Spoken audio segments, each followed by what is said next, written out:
And so God made new creatures in paradise, creatures with minds. Though God agreed with himself, they would be small minds, not like that of Satan. One creature God became particularly fond of. Its name was Adam. God liked Adam, and Adam did what God liked him to do. God told Adam to name all the other creatures. Adam saw this as a gift of appreciation from God, and God didn't mind so much. One day, Adam came to God with a request. Adam said that while he was happy about all the other creatures, he'd like it very much if God would create another of Adam's own kind. Much like the other creatures had companions, Adam would like one too. God was angry at first, but he then thought of his previous creatures, the ones the big rock had killed, that had grown very large. They could lay whitish things on the ground, which would then spawn a tiny version of the creature that had laid it. And the tiny versions would grow large and lay whitish things of its own. God was intrigued by this and wished to replicate it. God agreed to Adam's request and created Lilith. God created Lilith from one of Adam's ribs to ensure his superiority to her. Lilith did not work out very well.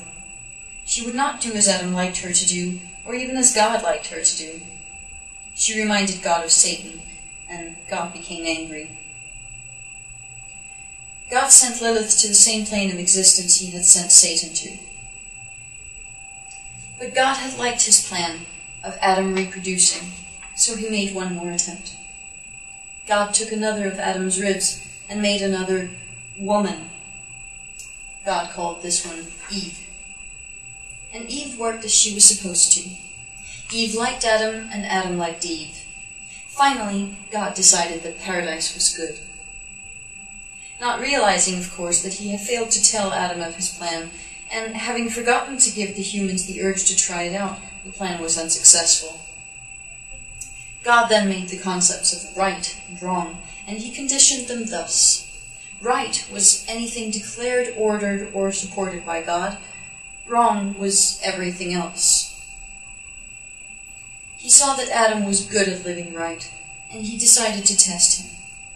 For God could not believe that his creations could be as perfect as he.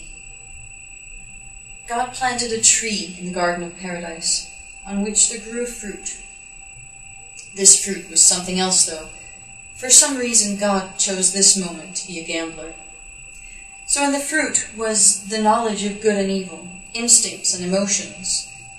More importantly, the fruit also held the abilities for individual and even rational thought processes and deduction.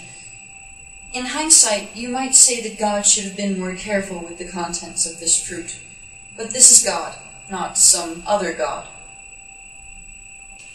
Having planted the tree with the dangerously delicious fruit, God went to Adam and told him not to eat the fruit of that tree.